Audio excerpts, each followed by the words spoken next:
আসসালামু আলাইকুম প্রিয় দর্শক, আমিরুল মোমিনিন মানিক আপনাদের প্রত্যেককে আমন্ত্রণ জানাচ্ছি এই পর্যালোচনায়। আমাদের বিষয় হচ্ছে আমিরাতকে সৌদির গলা ধাক্কা, খুশিতে যা করছে ইরান।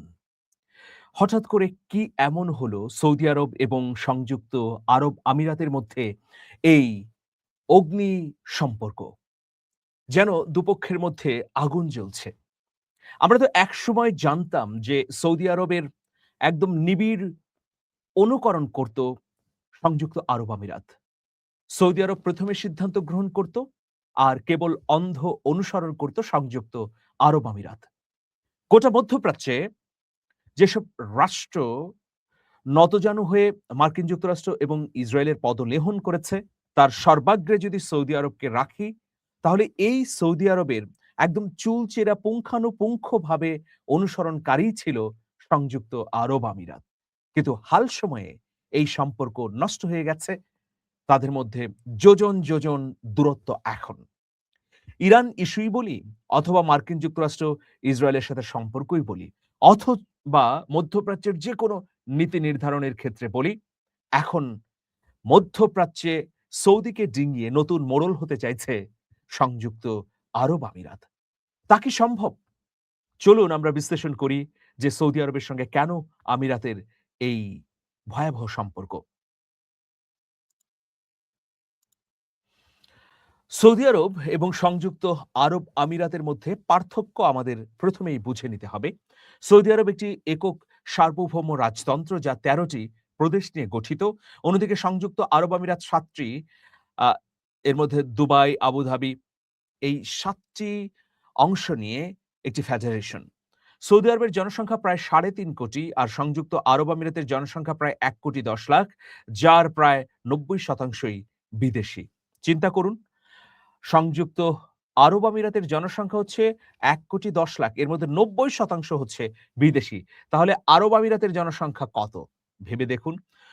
ইসলামের ২ পবিত্র শহর মক্কা ও মদিনা সৌদি আরবে অবস্থিত, যা দেশটিকে মুসলিম বিশ্বে বিশেষ নেতৃত্ব দান করে। অপরদিকে সংযুক্ত আরব আমিরাতে ইসলামের অনেক গুরুত্বপূর্ণ বিষয় থাকলেও মদিনা এবং মক্কার মতো গুরুত্বপূর্ণ স্থাপনা নেই। সাম্প্রতিক সময়ে দীর্ঘদিনের এই ২ মিত্রের সম্পর্কে ফাটল দেখা দিয়েছে। প্রথম কারণ হচ্ছে ওপেক। ১লা মে ২০২৬ থেকে আরব আমিরাত তেল উৎপাদনকারী দেশগুলোর জোট ওপেক ত্যাগ করার সিদ্ধান্ত নেয়।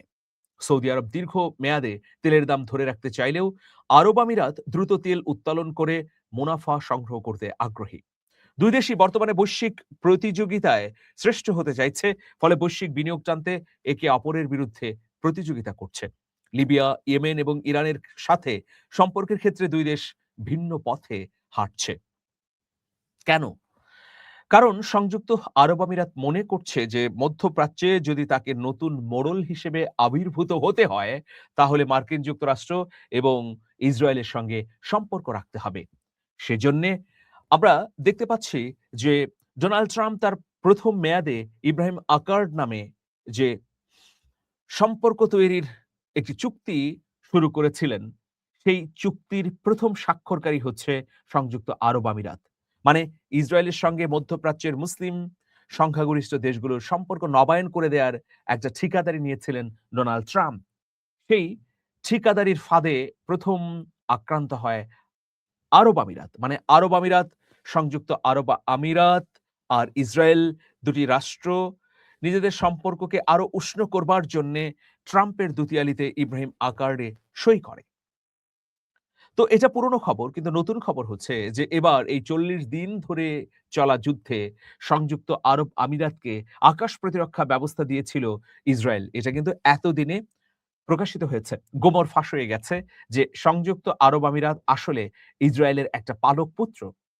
ফলে ইসরায়েল এখন যে সিদ্ধান্ত গ্রহণ করবে বা ইসরায়েলের যে নিরাপত্তা ব্যবস্থা সেটাকে ধার করে চলবে আরব আমিরাত।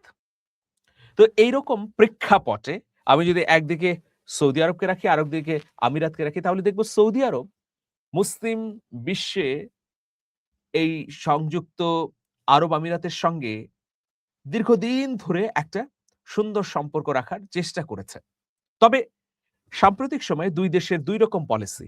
সৌদি আরব এখনো চাইছে যে তার সংযুক্ত আরব আমিরাতের সঙ্গে সম্পর্কটি ছিন্ন না হয়ে যাক।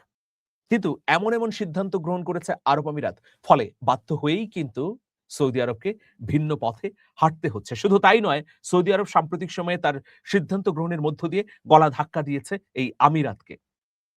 প্রথম হচ্ছে ওপেক ত্যাগের পর ভয়াবহ ক্ষুব্ধ হয়েছে সৌদি আরবের শাসকরা। তারা স্পষ্টভাবে আরব আমিরাতকে বলেছে যে, "তোমরা ভুল পথে হাঁটছো, তোমরা অধ্যত্বপূর্ণ আচরণ করছো।" কিন্তু আমিরাতের নেশা হচ্ছে সে এই মধ্যপ্রাচ্যে সুপার পাওয়ার হবে। সেটা কিভাবে?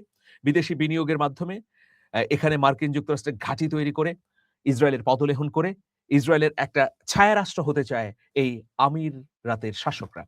আমিরাতের শাসকরা এতটা নতজানু, পদলেহনকারী এবং স্তুতি বাক্য আ প্রকাশকারী কেন?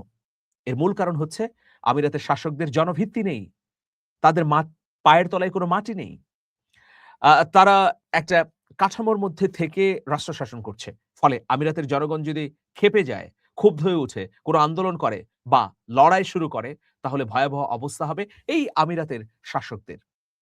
যে কারণেই আমরা দেখতে পাচ্ছি যে আমিরাত এখন একা হাঁটছে, সঙ্গে নিয়ে আমেরিকা এবং ইসরায়েল। তো যাই হোক, এইরকম একটা পরিস্থিতিতে ইরান কি করছে? ইরানের সামনে তো পোয়াবারু অবস্থা। কারণ সৌদি আরব এখন চাইছে যে ইরানের সঙ্গে সম্পর্কের নতুন একটা দিগন্ত তৈরি হবে। মার্কিন যুক্তরাষ্ট্রের সাথে সম্পর্ক খানিকটা শীতল করে ইরানের সঙ্গে সম্পর্ক তারা বাড়াবে। কারণ সৌদি আরব ইতোমধ্যে পাকিস্তানের সঙ্গে সামরিক চুক্তি করেছে। ফলে মার্কিন যুক্তরাষ্ট্রের উপর থেকে নির্ভরতা খানিকটা কমেছে। আর পাকিস্তান যেহেতু ইরানের ঘনিষ্ঠ, সুতরাং পাকিস্তান চাইছে সৌদি আরব এবং ইরানের মধ্যে একটা চমৎকার সম্পর্ক গড়ে দিতে। অন্যদিকে একগুঁয়ে অহংকারী আরব আমিরাতের শাসকরা তারা মনে করছে যে সৌদির পথ ছেড়ে দিয়ে আমরা যদি মার্কিন যুক্তরাষ্ট্রের পেছনে হাঁটি তাহলে সেটা আমাদের জন্য উত্তম। কিন্তু ৪০ দিনের যুদ্ধে এই ধারণা একদম নষ্ট করে দিয়েছে। এই ধারণাকে একদম উড়িয়ে দিয়েছে ইরান। কারণ ইরানই এখন মধ্যপ্রাচ্যের অভিভাবক বা পরাশক্তি হতে যাচ্ছে। দেখুন ইরান কি করছে? ইরান চমৎকার কিছু কাজ করছে ইতিমধ্যে। ইরান সৌদি আরব এবং সংযুক্ত আরব আমিরাতের মধ্যে সম্পর্ক থাকুক এটাও চায় না। কারণ আমিরাত হচ্ছে পরীক্ষিত ইসরায়েলের দালাল। আর অন্যদিকে সৌদি আরব সবসময়ই মার্কিন ঘেঁষা হলেও একটা সমন্বয় করার চেষ্টা করেছে ইরানের সঙ্গে। কারণ সাম্প্রতিক সময়ে সৌদি আরব তুরস্কের সঙ্গে সম্পর্ক উষ্ণ করেছে। তারপর ইরানের সঙ্গে আলাপ আলোচনা শুরু করেছে। ফলে ইরান চাইছে যে স্থায়ীভাবে সৌদি আরব এবং সংযুক্ত আরব আমিরাতের সঙ্গে সম্পর্ক দূরত্ব তৈরি হোক, সম্পর্ক নষ্ট হয়ে যাক। তো প্রিয় দর্শক, এইরকম প্রেক্ষাপটে আমরা দেখলাম যে খুব খুশি হয়ে ইরান এখন সংযুক্ত আরব আমিরাতে হামলা শুরু করেছে। ভয়াবহ সেই হামলা। যুক্তরাষ্ট্র ও ইসরায়েলের সঙ্গে ইরানের ভঙ্গুর যুদ্ধবিরতির মধ্যে মধ্যপ্রাচ্যের ৩ দেশে ড্রোন হামলা হয়েছে।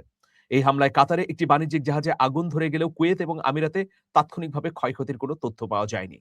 রোববার ফরাসি বার্তা সংস্থা এএফপির প্রতিবেদনে পৃথক এসব হামলার তথ্য জানানো হয়। এতে বলা হয়েছে যে ইরান থেকে ছোড়া অন্তত ২টি ড্রোনকে নিজেদের আকাশে শনাক্ত এবং বাধা দিয়েছে সংযুক্ত আরব আমিরাতের সামরিক বাহিনী।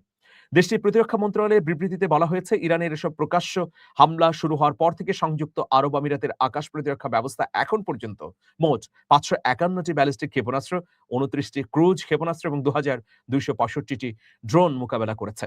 এদিকে একই দিনে কাতারের প্রতিরক্ষা মন্ত্রণালয় বলেছে, রোববার আবুধাবি থেকে দেশটির জলসীমায় প্রবেশ করা একটি বাণিজ্যিক জাহাজ লক্ষ্য করে ড্রোন হামলা চালানো হয়েছে। এতে জাহাজটিতে সামান্য আগুন ধরে গেলেও হতাহতের কোনো ঘটনা ঘটেনি।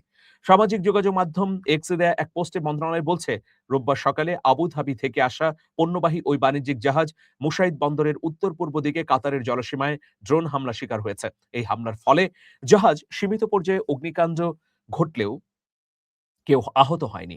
এর আগে ব্রিটেনের সামুদ্রিক নিরাপত্তা বিষয়ক একটি সংস্থা দোহার উত্তর-পূর্বাঞ্চলে একটি পণ্যবাহী জাহাজ অজ্ঞাত ক্ষেপণাস্ত্র সদৃশ্য বস্তুর আঘাতে ক্ষতিগ্রস্ত হয়েছে বলে খবর পাওয়া গেছে।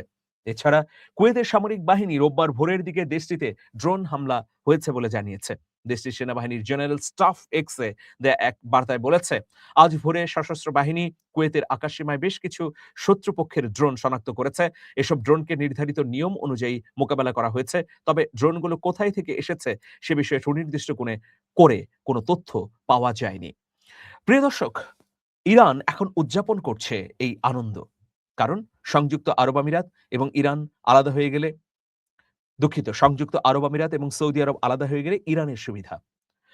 সৌদি আরব ইরানের সঙ্গে ব্যবসা, বাণিজ্য, সামরিক, সামাজিক, অর্থনৈতিক, রাজনৈতিক নানা সম্পর্ক করুক, এটা তেহরান প্রত্যাশা করছে। আর এককভাবে মধ্যপ্রাচ্যে আরব আমিরাতকে ধসিয়ে দেবার জন্য পরিকল্পনা নিচ্ছে তেহরান।